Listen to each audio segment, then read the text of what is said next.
sa mga daldal ng mga former justices na nagmamarunong.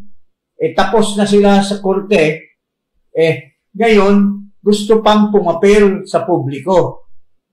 Bago namin talakayin yan, mga idiots na yan, mabati muna ako kay Paring Eli, magandang hapon, Paring Ado, magandang hapon, at of course, sa ating mga mahal na mga kababayan, pakinggan nyo ng mabuti ang mga kabulastugan nitong tatlong X.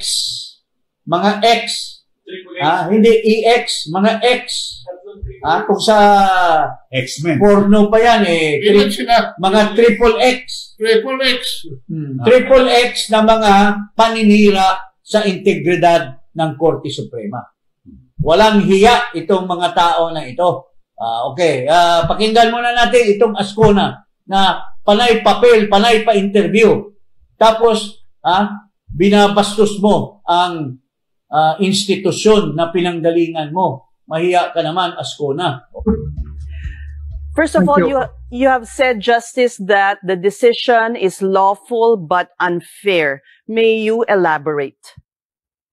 Yes, I said that the decision may be legally correct, but it strikes me as rather unfair. The reason I say so is because the decision, perhaps I knew the definition of the initiation of a impeachment complaint, different from the one it has promulgated in the Francisco versus House of Representatives in 2003, wherein a complaint for impeachment is deemed initiated only if it is filed and referred to a proper committee. In this case, there was no such reference to a committee, so it has not yet been initiated. However, now under the new concept or ruling under this present decision, initiation can mean even not referred to a committee if it is archived and then later on deemed terminated and dismissed. So this sets aside the Francisco ruling. This is the precedent that will be followed now? Yes, it would amend the Francisco ruling in the sense that it would add a different definition of what is initiating an impeachment complaint. Una, Mr. Former Justice, wala pong unfairness na ginawa ng Korte Suprema. Ikaw, dapat depensahan mo ang Korte Suprema, Ascona. But you are spreading false statements against the very institution where you came from.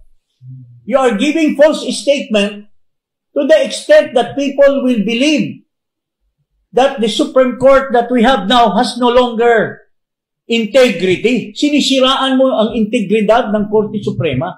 Walang hiya ka, Ascona. Daldal ka ng daldal. At your age, bakit ka pa gustong pumapel? Dapat tumahimik ka na lang at nirespeto mo yung dati mong pinanggalingan ng Korte Suprema. Mahiya ka naman, Ascona.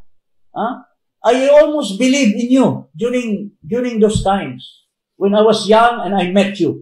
But now I lost faith in your credibility as a former justice.